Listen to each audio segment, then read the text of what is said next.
দেরি হয়ে গেল, সম্ভবত কিছু টেকনিক্যাল ইস্যু হয়েছিল। যাও, আগের আমরা কতটুকু পড়েছিলাম? আগের দিন আমরা ভিডিওগুলো সবাই অফ করে রাখো, ভিডিওগুলো সবাই অফ করে রাখো। কত কঠিন অবস্থাটা শুরু করেছিলাম, কঠিন পদার্থ ক রকমের সেটা বলেছিলাম, নিয়তাকার অনিয়তাকার পদার্থ। আর নিয়তাকার পদার্থের মধ্যে চারটে ভাগ রয়েছে: আয়নীয় কঠিন পদার্থ, সমযোজী কঠিন পদার্থ, আণবিক কঠিন পদার্থ আর ধাতব কঠিন পদার্থ। তো আমরা আগের দিন আয়নীয় কঠিন পদার্থটা নিয়ে একটু আলোচনা করেছিলাম। আয়নীয় কঠিন পদার্থের মধ্যে আমরা সোডিয়াম ক্লোরাইডের কেলাসটা নিয়ে আলোচনা করেছিলাম। আগের দিনের আয়নীয় কঠিন পদার্থটা নিয়ে একটুখানি তাহলে ধরে নিই, একটুখানি তোমাদের কিরকম ক্লিয়ার হয়েছে নাকি ক্লিয়ার করে নিই, কনসেপ্টটা ক্লিয়ার হয়েছে নাকি? আমাকে ঠিকঠাক দেখা যাচ্ছে? হ্যাঁ ম্যাম, দেখা যাচ্ছে। ঠিক আছে, বেশ। আচ্ছা, আয়নীয় কঠিন পদার্থ, উমাই বলো, আয়নীয় কঠিন পদার্থ কিভাবে তৈরি হচ্ছে বলো তো? আয়নীয় ধনাত্মক ঋণাত্মক আয়ন তড়িতাকর্ষণের সাহায্যে আবদ্ধ হয়। বেশ। উদাহরণ sodium chloride, calcium chloride, NaCl6Na+6Cl অষ্টতল ক্লাসের মধ্যে 8টি ছোট ছোট ঘন তৈরি করা হয়। প্রতিটি ঘনকে ইউনিট বলে। দ্রবীভূত তড়িৎ ক্লাস পরিমাণে সক্ষম। আমি শুধু জিজ্ঞাসা করেছি আয়নীয় কঠিন পদার্থ কিভাবে তৈরি হয়েছে, পুরোটা মুখস্থ বলার দরকার নেই। তোমার এই মুখস্থ করার টেন্ডেন্সিটা তোমাকে একদিন ডুবাবে। ওমা, এত মুখস্থ করো না, মুখস্থ করতে হয় কিন্তু বুঝে মুখস্থ করো। প্রশ্নটা যেটুকু করেছি সেটুকু উত্তর দাও। আমি তোমাকে পুরোটা মুখস্থ করতে পড়ে উত্তর দিতে বলিনি, আমি শুধু জিজ্ঞাসা করেছি আয়নীয় কঠিন পদার্থটা কিভাবে গঠিত হয়েছে। বাকিদেরকেও পরে বলতে সুযোগ দাও। আচ্ছা, মানবেন্দ্র ধারা, এ বোধহয় তুমি কি আগে ক্লাস করেছো? আজকে প্রথম দেখছি তোমাকে সম্ভবত। মানবেন্দ্র ধারা নামটা আগে দেখিনি সম্ভবত। শুভঙ্কর একটুখানি বলো তো, তোমার আয়নীয় কেলাসের ধর্মগুলো একটুখানি বলো, কিরকম ধরনের হয় কেলাসগুলো। শুভঙ্কর একটুখানি আয়নীয় কেলাসগুলো কিরকম ধরনের হয় একটুখানি বলো। মাইকটা অন করো, মাইকটা অন করে বলো। শুভঙ্কর আছো? হ্যাঁ ম্যাম। হ্যাঁ বলো একটুখানি আয়নীয় কেলাসের ধর্মগুলো একটু বলো, কি ধরনের হয় আয়নীয় কেলাসগুলো।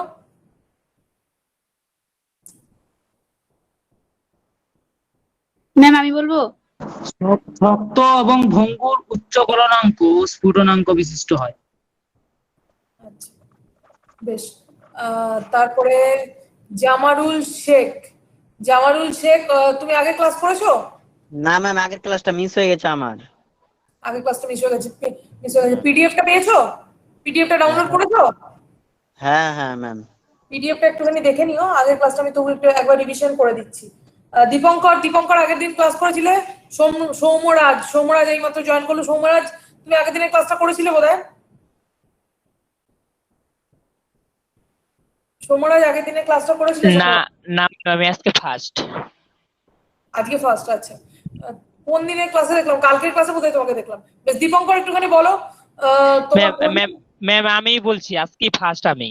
আচ্ছা, দীপঙ্কর বলছো? হ্যাঁ, আমি ইয়েকে দেখছিলাম। আগের দিনের ইয়েগুলো দুটো ক্লাস হয়েছে, দুটো ক্লাসের পিডিএফ দুটো একটু ডাউনলোড করে নিয়ে পুরো আগের দিনের ক্লাসটা আমি তোমাকে একটু রিভিশন করে দিচ্ছি, ঠিক আছে? ওকে ম্যাম, ওকে। তো দেখো, আয়নীয় কঠিন পদার্থটা বাকিদেরকে আমি স্ক্রিনে দেখতে পাচ্ছি না, তার জন্য নামগুলো হ্যাঁ এখানে পেয়েছি।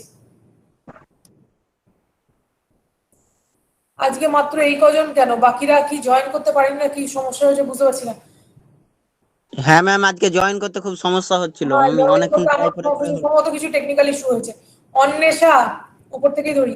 অন্বেষা আছো? অন্বেষা একটুখানি ক্লিয়ার করো তো, সোডিয়াম ক্লোরাইডের কেলাসটা কিভাবে তৈরি হয় একটুখানি জাস্ট একটুখানি জিস্ট বলো, কিভাবে সোডিয়াম ক্লোরাইডের কেলাসটা তৈরি হয়। ম্যাম আগেরবারে আমি ক্লাসটা করিনি, আমার নেটওয়ার্কের খুব প্রবলেম হচ্ছিল।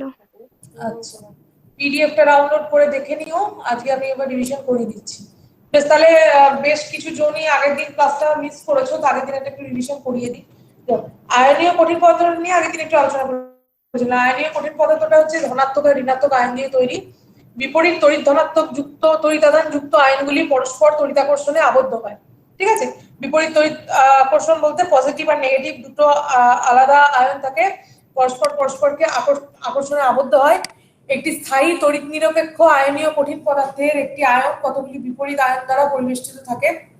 পজিটিভ আয়নকে নেগেটিভ আয়নগুলো ঘিরে রাখে, নেগেটিভ আয়নকে পজিটিভ আয়নগুলো ঘিরে রাখে। ঠিক আছে, বিপরীত আধানযুক্ত আয়নগুলোর মধ্যে তীব্র তড়িৎ আকর্ষণের জন্য আয়নীয় কেলাসগুলো গঠিত হয়। বিপরীত আধান থাকে সেজন্য পরস্পরের মধ্যে তীব্র আকর্ষণ হয়, সেজন্য এটা প্রচন্ড শক্ত হয়। এই যে আয়নীয় কঠিন পদার্থগুলো হয় প্রচন্ড শক্ত হয়, ভঙ্গুর হয় এবং বন্ধনগুলো খুব শক্ত হওয়ার জন্য উচ্চ গলনাঙ্ক স্ফুটনাঙ্ক বিশিষ্ট হয়। কারণ বন্ধনগুলোকে ভাঙতে বেশি পরিমাণ তাপ প্রয়োগ করতে হয়। যেহেতু গলনাঙ্কর জন্য বেশি তাপ প্রয়োগ করতে হয়, সেই জন্য স্ফুটনাঙ্কের জন্য অটোমেটিক্যালি তাপটা বেশি প্রয়োগ করতে হয়। ঠিক আছে, এই হলো তোমাদের আয়নীয় কঠিন পদার্থ মোটামুটি। আচ্ছা, আয়নীয় কঠিন পদার্থের মধ্যে আমরা একটা উদাহরণ দেখেছিলাম সোডিয়াম ক্লোরাইড। সোডিয়াম ক্লোরাইডের কেলাস, সোডিয়াম ক্লোরাইডের কেলাসটা কিভাবে গঠিত হচ্ছে? সোডিয়াম ক্লোরাইডের কেলাসটা রুবিক কিউব বা লুডোর ছক্কা থেকে প্রত্যেকে সোডিয়াম ক্লোরাইডের কেলাসটা ঠিক সেরকম করে তৈরি। দেখো আমি এখানে যে ইয়েটা শেয়ার করেছি, পিডিএফটা শেয়ার করেছি, দেখো। আচ্ছা, এটা আজকে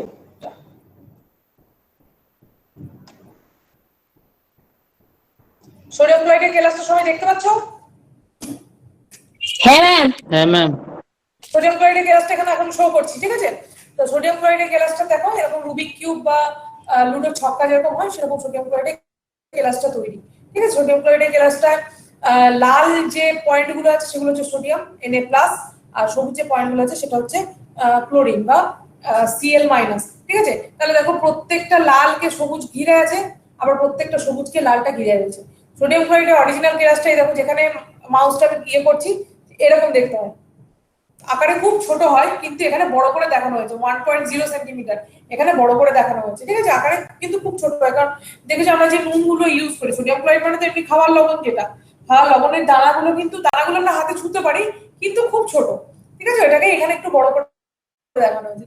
সোডিয়াম ক্লোরাইডের তাহলে এটা হচ্ছে তোমার পারমাণবিক গঠনটা এই যে সোডিয়াম আর ক্লোরিন গুলো এভাবে থাকে, সবুজগুলো ক্লোরিন, লালগুলো তোমার সোডিয়াম, এভাবে থাকে। একটা সোডিয়ামকে 6টা ক্লোরিন ঘিরে থাকে, একটা ক্লোরিনকে 6টা সোডিয়াম ঘিরে থাকে। ঠিক আছে, একটা ক্লোরিনকে 6টা সোডিয়াম ঘিরে থাকে, একটা সোডিয়ামকে 6টা ক্লোরিন ঘিরে থাকে।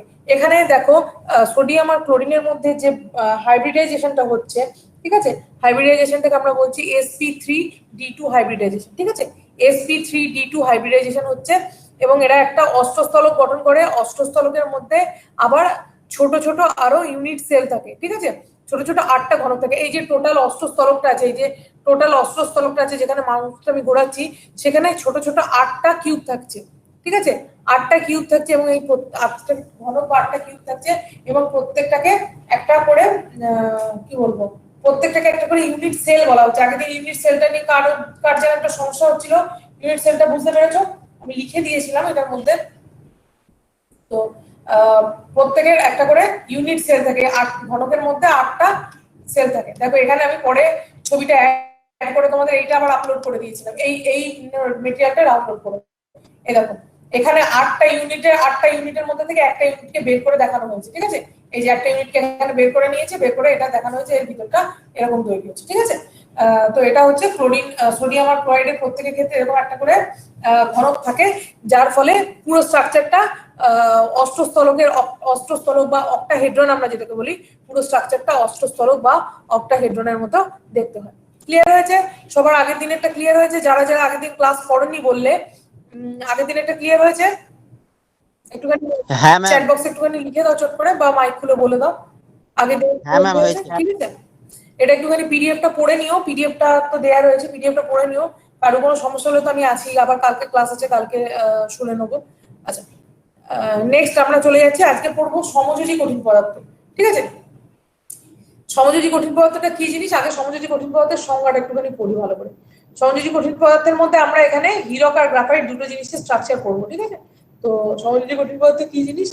সমযোজী কঠিন পদার্থ হচ্ছে একই মৌলের পরমাণু দ্বারা বা বিভিন্ন মৌলের পরমাণু দ্বারা যাদের মধ্যে তড়িৎ ঋণাত্মকতা বর্তমান থাকে, পরমাণুগুলো সমযোজী বন্ধনে আবদ্ধ হয়, ফলে সমযোজী কেলাস কঠিন এবং উচ্চ গলনাঙ্ক বিশিষ্ট হয়। তাহলে সমযোজী পদার্থ গঠিত কি হবে? একই মৌলের পরমাণু দ্বারা বা বিভিন্ন মৌলের পরমাণু দ্বারা, ঠিক আছে, একই মৌলের পরমাণু দ্বারা বা বিভিন্ন মৌলের পরমাণু দ্বারা যাদের মধ্যে তড়িৎ ঋণাত্মকতা বর্তমান থাকে, পরমাণু সমযোজী বন্ধনে আবদ্ধ হয়, ফলে সমযোজী কেলাস কঠিন ও উচ্চ গলনাঙ্ক বিশিষ্ট হয়। ঠিক আছে, সমযোজী কেলাসের সংজ্ঞাটা তাহলে বুঝতে পারা গেল। হীরক, গ্রাফাইট এগুলো হচ্ছে সমযোজী কেলাসের, সিলিকন কার্বাইড এগুলো হচ্ছে সমযোজী কেলাসের উদাহরণ। ঠিক আছে, একই মৌলের পরমাণু বা বিভিন্ন মৌলের পরমাণু যাদের মধ্যে তড়িৎ ঋণাত্মকতা বর্তমান থাকে, ঠিক আছে, তারা পরস্পর একই মৌল বা বিভিন্ন মৌল কেন বলেছে, অনেক সময় একাধিক মৌল পরস্পর যুক্ত হয়ে যে কোনো একটা যৌগ গঠন করে, তার কেলাসটাও কিন্তু সমযোজী কেলাস হিসেবেই আমরা ধরে থাকি। ঠিক আছে, তো এই জন্য বিভিন্ন মৌলের পরমাণু বলেছে যাদের মধ্যে তড়িৎ ঋণাত্মকতা বর্তমান থাকে। তড়িৎ ঋণাত্মকতা বর্তমান থাকে এই কারণে, তড়িৎ ঋণাত্মকতার ব্যাপারটা এই কারণে এসছে কারণ নেগেটিভ যে আয়নগুলো থাকে সেগুলোর মধ্যে সমযোজী বন্ধনটা গঠিত হয়। ঠিক আছে, নেগেটিভ আয়নগুলোর মধ্যে সমযোজী বন্ধনটা গঠিত হয় বলে এখানে সমযোজী কেলাসের কথা, তোমার তড়িৎ ঋণাত্মকতার কথাটা বলেছে। ঠিক আছে, এবারে আমরা যেটা পড়বো, আচ্ছা একটুখানি জিজ্ঞেস করিনি, তোমার সমযোজী বন্ধনের ব্যাপারটা সবার ক্লিয়ার হলো? সমযোজী বন্ধনটা কি জিনিস, সমযোজী কঠিন পদার্থটা কি জিনিস, সমযোজী বন্ধনে আবদ্ধ যে কঠিন পদার্থ। আরেকবার বলুন। আরেকবার বলবো। হ্যাঁ, দেখো সমযোজী বন্ধনটা কিভাবে তৈরি হচ্ছে, একটা মৌলের অনেকগুলো ইলেকট্রন পরমাণু বা নেগেটিভ ইলেকট্রন আয়ন বা নেগেটিভ আয়ন বা একাধিক মৌলের নেগেটিভ আয়নগুলো পরস্পরের সাথে যদি একটা বন্ধনে আবদ্ধ হচ্ছে, সেই বন্ধনটাকে আমরা বলছি সমযোজী বন্ধন। যে কোনো একটা মৌলের বা একাধিক মৌলের নেগেটিভ আয়নগুলো পরস্পরের সঙ্গে যে বন্ধন দ্বারা যুক্ত হচ্ছে, সেই বন্ধনকে আমরা সমযোজী বন্ধন বলছি। আর সমযোজী বন্ধন যে মৌলগুলোর, যে কঠিন পদার্থগুলোর মধ্যে দেখতে পাওয়া যায়, সেই কঠিন পদার্থগুলোকে আমরা তোমার সমযোজী কঠিন পদার্থ বলবো। ঠিক আছে, তাহলে সমযোজী বন্ধন যে কঠিন পদার্থগুলোর মধ্যে দেখতে পাওয়া যায়, সেই কঠিন পদার্থগুলোকে আমরা সমযোজী কঠিন পদার্থ বলবো। ক্লিয়ার হচ্ছে সমযোজী কঠিন পদার্থের সংজ্ঞাটা? এবার সমযোজী কঠিন পদার্থের উদাহরণ কয়েকটা আমরা দেখে নিলাম, হীরক, গ্রাফাইট, সিলিকন কার্বাইড এগুলো হচ্ছে সমযোজী বন্ধন। যেহেতু পরমাণুগুলোর মধ্যে সমযোজী বন্ধন থাকে, সেই জন্য সমযোজী কেলাস কঠিন ও উচ্চ গলনাঙ্ক বিশিষ্ট হয়। গ্রাফাইট ব্যতীত সকল সমযোজী কঠিন পদার্থ তড়িতে অপরিবাহী। গ্রাফাইট ছাড়া আর যে ধরনের সমযোজী পদার্থগুলো আছে প্রত্যেকেই কিন্তু তড়িতে অপরিবাহী। ক্লিয়ার হয়েছে? এবারে আমরা যেটা পড়বো, হীরকের কেলাসটা নিয়ে আলোচনা করবো। ঠিক আছে, ম্যাম বলছি কখন থেকে ম্যাম ক্লাস শুরু হয়েছে? আমি তো জয়েন করছিলাম কিন্তু হচ্ছিল না। ক্লাস শুরু হয়েছে 12:10 থেকে। ঠিক আছে, আজকে একটুখানি নেটওয়ার্কের সমস্যা বোধহয় হয়েছে। ও ম্যাম আমার সঙ্গে মানে ম্যাম 12:14 থেকে স্টার্ট হয়েছে। হ্যাঁ, 12:10 থেকে শুরু হয়েছে। আচ্ছা আচ্ছা ঠিক আছে ম্যাম। বেশ, সমযোজী বন্ধন, আজ আমরা সমযোজী, মাইকগুলো তোমরা অফ করে দাও। সমযোজী কেলাসের উদাহরণ পড়েছি হীরক, হীরকের কেলাসটা নিয়ে আজকে আলোচনা করি। হীরকটা হয়ে গেলে গ্রাফাইটটা করবো। ঠিক আছে, দেখ হীরকের কেলাসটার ক্ষেত্রে কি বলেছে, প্রতিটা কার্বন পরমাণু সর্ববহিস্থ কক্ষে 4টে ইলেকট্রনের সাহায্যে অপর 4টি কার্বন পরমাণু সর্ববহিস্থ কক্ষের ইলেকট্রনের সঙ্গে সমযোজী বন্ধনে আবদ্ধ হয়, অর্থাৎ ইলেকট্রনগুলির অভিলেপন হয়, ফলে একটি সুষম চতুস্তলাকার কেলাস গঠিত হয়। একে sp3 হাইব্রিডাইজেশন বলে। এবারে দেখো, এই ছবিটা তোমাদের বইয়ের মধ্যে নেই বা কোথাওই নেই, এই জন্য ছবিটা বাধ্য হয়ে আমাকে হাতে এঁকেই ছবিটা তুলে দিতে হয়েছে। দেখো, বন্ডিংটা এভাবে হয়। টোটাল 5টা এখানে হীরকের পরমাণু আছে, যার মধ্যে দেখো আমি যেখানে কার্সারগুলো ঘোরাচ্ছি, বাইরের কক্ষে সর্ববহিস্থ কক্ষে 4টে করে ইলেকট্রন আছে। এই কক্ষে 4টে ইলেকট্রন, এই কক্ষে 4টে ইলেকট্রন, এই কক্ষে 4টে ইলেকট্রন, এইটার 4টে ইলেকট্রন, এটা 4টে ইলেকট্রন, এটা 4টে ইলেকট্রন। এবারে প্রথমে কি বললো, গঠনটা কিভাবে হয়েছে, একটা কার্বন পরমাণু সর্ববহিস্থ কক্ষের 4টে ইলেকট্রন অন্য 4টে কার্বন পরমাণুর সর্ববহিস্থ কক্ষের 4টে ইলেকট্রনের সঙ্গে সমযোজী বন্ধনে আবদ্ধ হচ্ছে। বেসিক এটা ক্লিয়ার করো। উমা, তোমাকে বলছি, তুমি মুখস্থ করে ফেলেছো এখানটা, কিন্তু বেসিক ফান্ডাটা বা থিওরিটা ক্লিয়ার করো। এখানে দেখো, এই কার্বন পরমাণুটা নিয়ে আমরা কাজ করছি। এই কার্বন পরমাণুটা সর্ববহিস্থ কক্ষে 4টে ইলেকট্রন, এই যে ই দিয়ে ইলেকট্রনগুলোকে ডিনোট করেছে, 1টা 2টো 3টে 4টে। এবারে এই 4টে ইলেকট্রন অন্য 4টে কার্বন পরমাণুর ইলেকট্রনের সঙ্গে যুক্ত হয়। দেখো, এটা একটা ইলেকট্রনের সাথে যুক্ত হয়েছে, এটা একটা ইলেকট্রনের সাথে যুক্ত হয়েছে, এটা একটা ইলেকট্রনের সাথে যুক্ত হয়েছে, এটা একটা ইলেকট্রনের সাথে যুক্ত হয়েছে। ঠিক আছে, পরপর যুক্ত হচ্ছে, যুক্ত হয়ে কি হচ্ছে, সমযোজী বন্ধন গঠন হচ্ছে। এবারে ওই 4টে ইলেকট্রনকে 4টে অন্য 4টে পরমাণু 4টে ইলেকট্রন যেহেতু নিচের দিকে আকর্ষণ করছে এবং ওরা কি করছে, এরা চাইছে নিজের কেন্দ্রের দিকে এই ইলেকট্রনটাকে টেনে নিয়ে যেতে, এই ইলেকট্রনটাই চাইছে নিজের কেন্দ্রের দিকে এই ইলেকট্রনটাকে টেনে নিয়ে যেতে। পরস্পর পরস্পরকে এত জোরে আকর্ষণ করছে, তার ফলে সমযোজী বন্ধনটা খুব শক্ত হচ্ছে। ঠিক আছে, পরস্পর পরস্পরকে এত জোরে আকর্ষণ করছে, তার ফলে সমযোজী বন্ধনটা খুব শক্ত হচ্ছে। এবং শক্ত হওয়ার জন্য এরা কিন্তু উচ্চ, ক্লাসটা প্রচন্ড কঠিন হয়, হীরক জানো আমরা সবচেয়ে কঠিন, হীরক প্রচন্ড কঠিন হয় এবং গলনাঙ্ক প্রচন্ড উচ্চ গলনাঙ্ক বিশিষ্ট।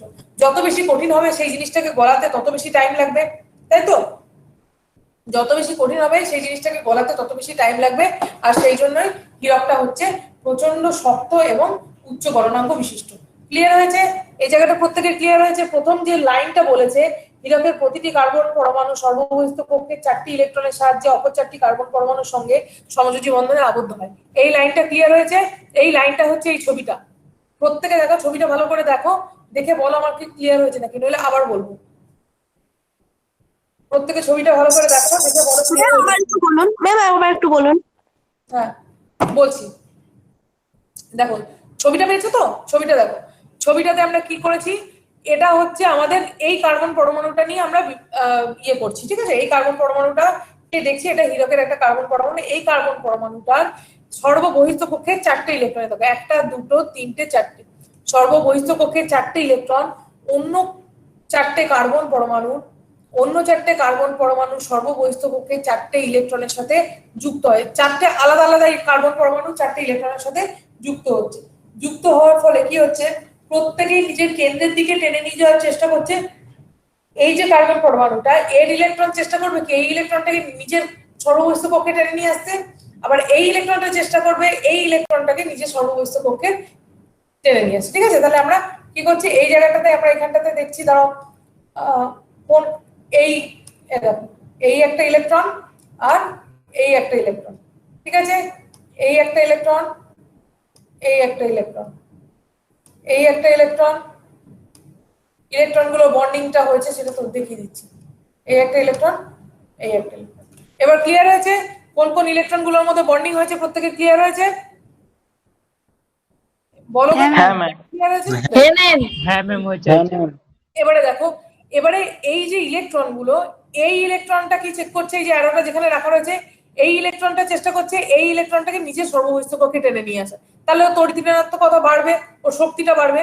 আবার এ চেষ্টা করছে একে নিজের বাইরের কক্ষে টেনে নিয়ে যাওয়া, তাহলে ওর তড়িৎ ঋণাত্মকতাটা বাড়বে, নিজের শক্তিটা বাড়বে। প্রত্যেকটার ক্ষেত্রে, প্রত্যেকটা বন্ডের ক্ষেত্রে তাই হচ্ছে। এবং প্রত্যেকে এভাবে আকর্ষণ করছে বলেই এই বন্ডগুলো প্রচন্ড শক্ত হচ্ছে। ঠিক আছে, বন্ডগুলো প্রচন্ড শক্ত হচ্ছে এবং যে কঠিন পদার্থের মধ্যে বন্ডিংটা তৈরি হয়েছে সেই কঠিন পদার্থটাও প্রচন্ড শক্ত হচ্ছে। কঠিন পদার্থটা শক্ত হওয়ার ফলে কি হচ্ছে, ওর গলনাঙ্ক এবং স্ফুটনাঙ্ক প্রচন্ড উচ্চ হবে। ঠিক আছে, যেহেতু বস্তুটা খুব শক্ত সেই জন্য ওর গলনাঙ্ক স্ফুটনাঙ্ক প্রচন্ড শক্ত হবে, প্রচন্ড বেশি হবে। ক্লিয়ার হয়েছে সবার? গলনাঙ্ক স্ফুটনাঙ্কটা কেন বেশি হচ্ছে? হ্যাঁ ম্যাম। এরপরে দেখো, এরপরে আমরা কি পেয়েছি, এরপরে এটাতে আমরা পেয়েছি যে এদের মধ্যে একটা হাইব্রিডাইজেশন হচ্ছে, সর্ববহিস্থ কক্ষের ইলেকট্রন গুলোর মধ্যে অভিলেপন হচ্ছে এবং এই অভিলেপনটাকে আমরা কি বলছি, sp3 হাইব্রিডাইজেশন। এবারে দেখো হাইব্রিডাইজেশনের ছবিটা এসছে, দেখো হাইব্রিডাইজেশনটা তাহলে কি করে হচ্ছে। হাইব্রিডাইজেশনটা দেখো, 3টে p অরবিটাল, sp3 বলেছে, একটা s অরবিটাল। ঠিক আছে, এটা হলো। আর এবারে 4sp3 অরবিটাল, 4টে অরবিটালকে নিয়ে তোমার হাইব্রিডাইজেশনটা হচ্ছে। কি করে হলো দেখো, এর কার্বন পরমাণুগুলো এই যে এই জায়গাগুলোর মধ্যে বন্ডিং হচ্ছে, এই জায়গাটার সঙ্গে এই জায়গাটার সঙ্গে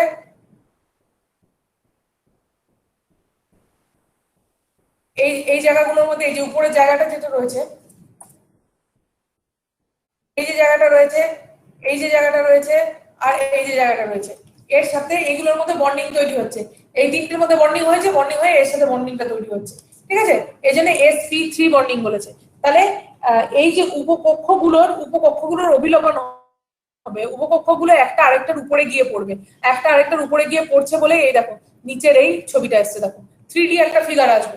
ঠিক আছে, একটা আরেকটার মধ্যে উপরে গিয়ে পড়ছে বলেই একটা 3D ফিগার আসছে, অভিলেপন হয়ে যাচ্ছে, তার ফলে একটা 3D ফিগার আসছে। ঠিক আছে, এই যে হাইব্রিডাইজেশনটা, এই হাইব্রিডাইজেশনটাকে বলা হচ্ছে sp3 হাইব্রিডাইজেশন। তার মানে একটা এস উপকক্ষের সঙ্গে হাইব্রিডাইজেশন হবে আর 3টে পি উপকক্ষের সঙ্গে হাইব্রিডাইজেশন হবে। ঠিক আছে, তাহলে আমরা কি বলেছি দেখো, বাইরের ইলেকট্রনগুলো, বাইরের কক্ষের প্রত্যেকটা কক্ষের উপকক্ষ আছে আমরা জানি, তাহলে প্রত্যেকটা কক্ষে যদি উপকক্ষ থাকে তাহলে কি হচ্ছে, প্রত্যেকটা ইলেকট্রনের ক্ষেত্রে একটা এস উপকক্ষের সঙ্গে আরেকটা এস উপকক্ষের অভিলম্বন হচ্ছে আর 3টে পি উপকক্ষের সঙ্গে 3টে পি উপকক্ষের অভিলম্বন হচ্ছে।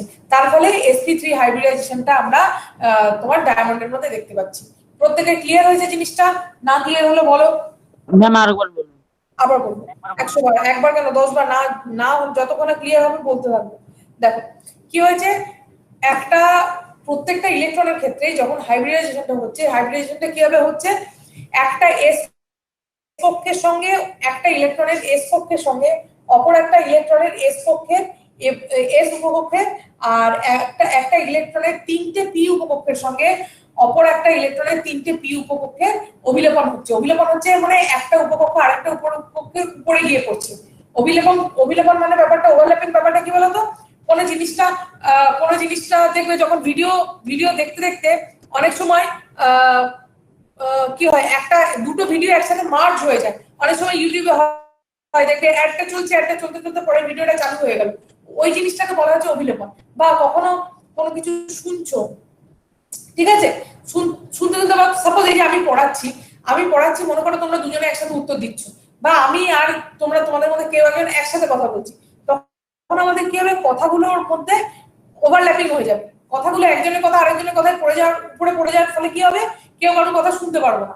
ঠিক আছে, ওভারল্যাপিং হয়ে যাবে, তার ফলে আমরা কেউ কারোর কথা পরিষ্কার করে শুনতে পারবো না। এখানেও ঠিক অভিলেপনটা সেরকম ভাবেই হচ্ছে, দুটো এস উপকক্ষের মধ্যে ওভারল্যাপিং হচ্ছে আর 3টে পি উপকক্ষের মধ্যে ওভারল্যাপিং হচ্ছে। ঠিক আছে, ক্লিয়ার হয়েছে জিনিসটা প্রত্যেকে?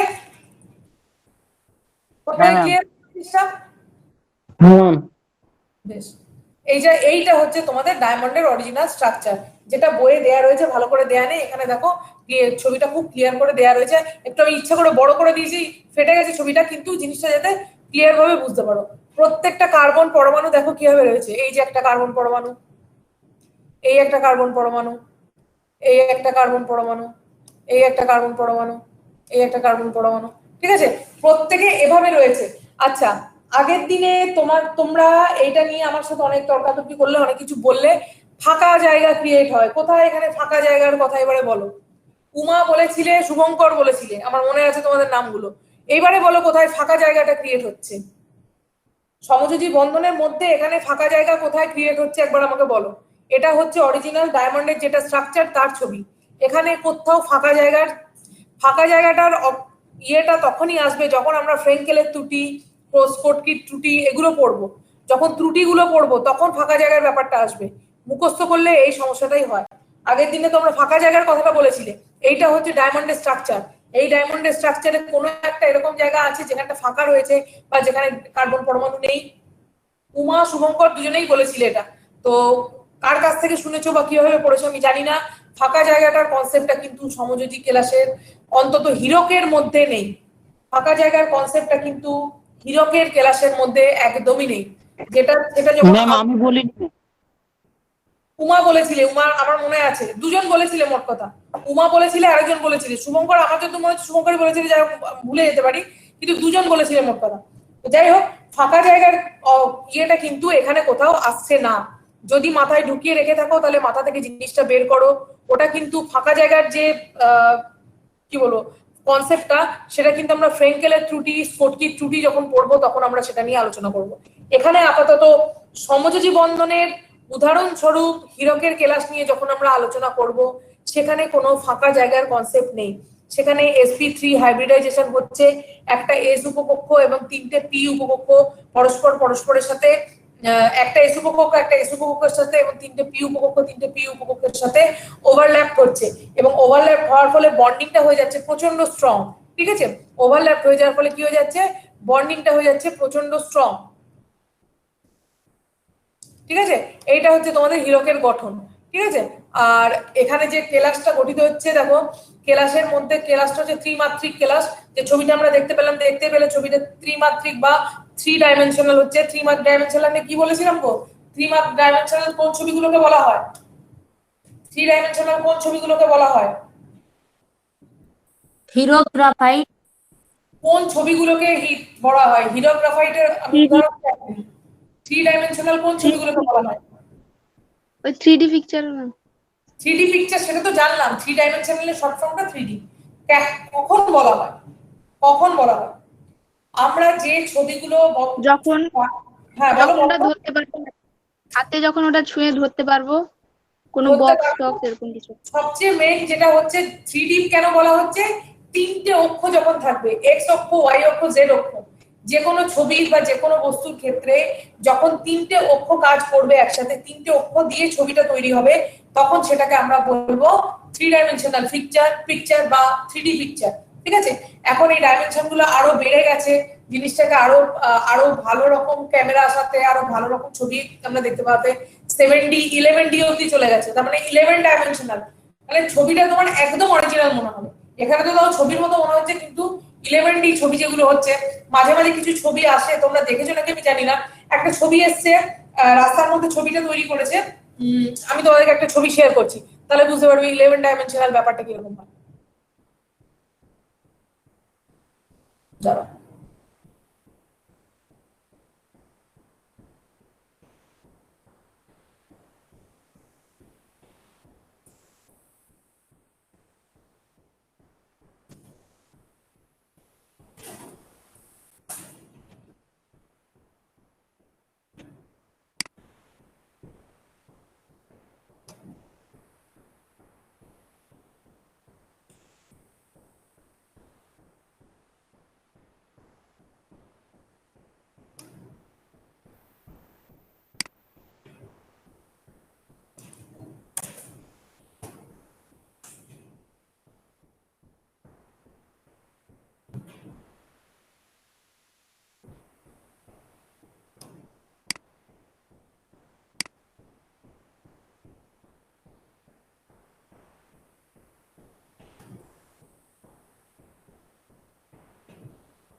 ছবিটা দেখতে পাচ্ছ?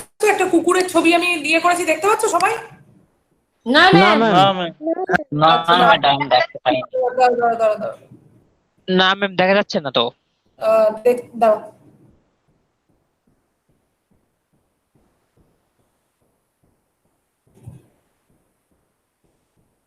দেখো, তোমাদের স্ক্রিন গুলোতে একটুখানি ছবিটা বড় করে নাও। তোমাদের স্ক্রিন গুলোতে ছবিটা একটুখানি বড় করে নাও।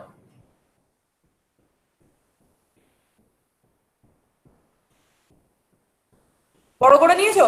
দেখো এই ছবিটা একটা 7D ছবি। এটা 7D ছবিটায় দেখো, এই যে কুকুরটা দৌড়ে আসছে, ওর জিভের মুভমেন্টটা, লোম গুলো যে উঠছে, প্রত্যেকটা কত ক্লিয়ার হয়েছে। তার মানে কি, যত বেশি ডাইমেনশনে একটা ছবিকে ভাঙা হবে, তত ভালো, তত ক্ল্যারিটি আসবে। ওর চোখটা যে জ্বলছে, বা কানগুলো যে ওদের দৌড়ে আসছে, তার ফলে কানগুলো দেখো, দুটো কান দুদিকে হয়ে গেছে, লেজটাই হয়ে গেছে, পুরো ছবিটা কতটা ক্লিয়ার দেখেছো? তো যত বেশি ডাইমেনশনে আমরা ছবি করব, তত বেশি আমরা তত বেশি ক্ল্যারিটি পাবো ছবি। ঠিক আছে, তো এরপরে এইটা হচ্ছে তোমার 7D ছবি একটা। তো আমরা এখানে যেটা করছি সেটা 3 ডাইমেনশনাল স্ট্রাকচার, মানে হিরকের স্ট্রাকচারটা আমরা এক্স অ্যাক্সিস, ওয়াই অ্যাক্সিস আর জেড অ্যাক্সিস দিয়ে ডিনোট করছি। এটা হলো আচ্ছা ত্রিমাত্রিক কেলাস গঠিত হয়। ত্রিমাত্রিক কেলাসটা এটা হলো ত্রিমাত্রিক কেলাস। চতুস্থলকের কার্বন পরমাণুগুলোর মধ্যে carbon carbon bond distance 1.54 degree. ঠিক আছে, 1.54 ডিগ্রি হয়, আর সমযোজী বন্ধনের মধ্যস্থ কোণ 198 ডিগ্রি 28 মিনিটস হয়। ঠিক আছে, এটা একটুখানি মনে রাখো, কারণ শর্ট কোশ্চেনে কিন্তু অনেক সময় আসে। কার্বন কার্বন বন্ডের ডিসটেন্সটা হচ্ছে 1.54 ডিগ্রি, আর সমযোজী বন্ধনের মধ্যস্থ কোণ হচ্ছে 198 ডিগ্রি 28 মিনিটস। ঠিক আছে, এই হলো মোটামুটি হীরকের কেলাসের গঠন। ছবিগুলো তোমাদের যতটা পেরেছি আমি ক্ল্যারিটি দেওয়ার চেষ্টা করেছি। তাও যদি কোনো অসুবিধা থাকে বা আর কোনো ছবি দরকার হয়, আমাকে অবশ্যই তোমরা বলতে পারো। ঠিক আছে, হীরকের কেলাসটায় কারো কোনো সমস্যা? ম্যাডাম ম্যাম বন্ডের ব্যাপারটা একবার বলুন, কার্বনে কার্বনে সিঙ্গেল বন্ড। কার্বন কার্বনের সিঙ্গেল বন্ড, এখানে ডাবল বন্ড যখন হবে তখন অবশ্যই বলে দেবো। ডাবল বন্ডের যে ব্যাপারটা তোমার খানিকটা গ্রাফাইটে একটা ডাবল বন্ড পাবো, কিন্তু সেটা একটা বন্ডই খুব হালকা বন্ড। আর ডাবল বন্ডের ব্যাপারটা আমাদের বেসিক্যালি তোমাকে আগের দিন আমি বলেছিলাম, যেটা আমরা বেনজিন রিং ইউজ করি সেক্ষেত্রে ডাবল বন্ডটা বেশি ইউজ হয়। ঠিক আছে, এখানে আমরা মোটামুটি ধরো অর্গানিক কেমিস্ট্রি পড়ছি বা ফিজিক্যাল কেমিস্ট্রি পড়ছি, এখানে ডাবল বন্ডটা খুব কমই ইউজ হয়, সিঙ্গেল বন্ডটাই ইউজ হয়। ঠিক আছে, পরবর্তীকালে যখন আমরা গ্রাফাইট করবো তখন আমরা পাই বন্ডটা পাবো। এখানে যেটা পাচ্ছি শুধু সমযোজী বন্ধন বা কোভ্যালেন্ট বন্ড যেটা, সেটা পাচ্ছি। হ্যাঁ, এবার কার কি প্রশ্ন আছে বলো, ক্ল্যারিফাই করে দিই একটুখানি। ম্যাম বন্ধন কোণের মান কত? কিসের? মানে বন্ধনীর মধ্যস্থ কোণের মানে বন্ড অ্যাঙ্গেলের মানটা কত? 108। মানটা পেয়েছে 198 ডিগ্রি 28 মিনিটস। এটা মান, এটা হচ্ছে ও, মানটা ঠিক আছে। সমযোজী কোণের বন্ধনের মানটা। দেখো আমি ইয়েতে দিয়ে ও, দিয়েছি, ঠিক আছে। হ্যাঁ বই আছে, বই আছে। হ্যাঁ বইও আছে, আমি পিডিএফও দিয়ে দিয়েছি। আর 1.54 ডিগ্রি হচ্ছে তোমার বন্ড ডিসটেন্সটা, কার্বন কার্বনের মধ্যে বন্ড ডিসটেন্সটা হচ্ছে 1.54 ডিগ্রি। ঠিক আছে, আচ্ছা আর আর কার কি প্রশ্ন আছে এটা সম্বন্ধে একটুখানি জিজ্ঞেস করলাম, ক্লিয়ার করলাম। এর পরের দিন, আজকে তো টাইম প্রায় শেষ, প্রায় শেষ কি, টাইম শেষ হয়েই গেছে। তো আজকে তোমাদের হিরকটা কমপ্লিট করলাম। কালকে আগের দিন, আজকে যেটা স্যার আপলোড করেছেন দেখো, আজকে গ্রাফাইটের নোটটা দেওয়া রয়েছে, কালকে আমরা গ্রাফাইটটা পড়বো। ঠিক আছে, হিরকটা কালকে একবার রিভিশন করে দেবো ভালো করে, আর গ্রাফাইটটা পড়বো। আজকে আর কেমন কি সমস্যা আছে একটুখানি বলে দাও, তাহলে আমি তোমাকে একটু ক্ল্যারিফাই করে দিই, নইলে ক্লাসটা শেষ করবো এখানে। ম্যাম ত্রিমাত্রিক ক্লাসটা একবার বলুন। ত্রিমাত্রিক ক্লাস মানে 3 ডাইমেনশনাল ফিগার, যেটা X axis, Y axis, Z axis. তোমরা 11 এ ভেক্টর পড়েছিলে ফিজিক্সে, ভেক্টরে দেখবে তোমরা X axis, Y axis, Z axis তিনটে পেয়েছো। ভেক্টরের ছবিগুলো দেখবে তিন দিকে তিনটে এক্স, এটা এক্স, এটা ওয়াই, আর এই কোণ বরাবর থাকবে জেড। তিনটে যখন ডাইমেনশন আমরা নেবো, কোনো একটা ছবির বা কোনো একটা বস্তুর বা কোনো একটা জিনিসের যখন তিনটে ডাইমেনশন নেবো, সেটাকে আমরা বলবো 3 ডাইমেনশনাল ফিগার বা তোমার ওটাকে কি বলে, ত্রিমাত্রিক ছবি, সেগুলোকে আমরা বলবো। ঠিক আছে, ক্লিয়ার হয়েছে? হ্যাঁ ম্যাম। আর কারো হ্যাঁ ম্যাম। কোনো প্রশ্ন? এই চ্যাপ্টারটা হয়তো আর 1 দিনের মধ্যে শেষ হয়ে যাবে, তারপর একটা পরীক্ষা নিয়ে নেবো, আগের দিন যেরকম ফিজিক্সে নিয়েছিলাম সেরকম। ঠিক আছে, ফিজিক্সে মোটামুটি হ্যাঁ অনেক ম্যাম। ভালো ইয়ে করেছো। যদি না দেখে নিজেরা করে থাকো, অনেকেই 10-এর মধ্যে 8 পেয়েছো দেখলাম, বেশ ভালো লাগলো যে ঠিকঠাক তাহলে পড়ানোটা চলছে, এভাবেই করবো। ঠিক আছে, তাহলে আজকে যদি আর কারো কোনো সমস্যা নেই, ক্লাসটা আজকে এখানে শেষ করছি, কালকে আবার দেখা হচ্ছে। পিডিএফটা সবাই পড়ো, কোনো কিছু অসুবিধা থাকলে কালকে কোশ্চেন করে নিই। ঠিক আছে, চলো আজকে হ্যালো অফ ম্যাম, করছি। হ্যাঁ বলো। বলছি যে আপনার নাম্বারটা দিবেন। নাম্বারটা আমি বলেছি স্যারের কাছ থেকে নিও, বা স্যারের কাছ থেকে পারমিশন পেলে আমি দিয়ে দেবো, আমার কোনো অসুবিধা নেই। স্যারের কাছ থেকে একটুখানি জিজ্ঞাসা করে নিও, স্যারের কাছে আমার নাম্বার আছে, স্যারের সাথে তো তোমাদের কন্ট্যাক্ট হয়, স্যারের থেকে নিয়ে নিও, বা স্যারের কাছে, স্যার যদি পারমিশন দেয় আমি দিয়ে দেবো, কোনো অসুবিধা নেই। ওকে। ঠিক আছে, চলো আজকে রাখছি, টাটা।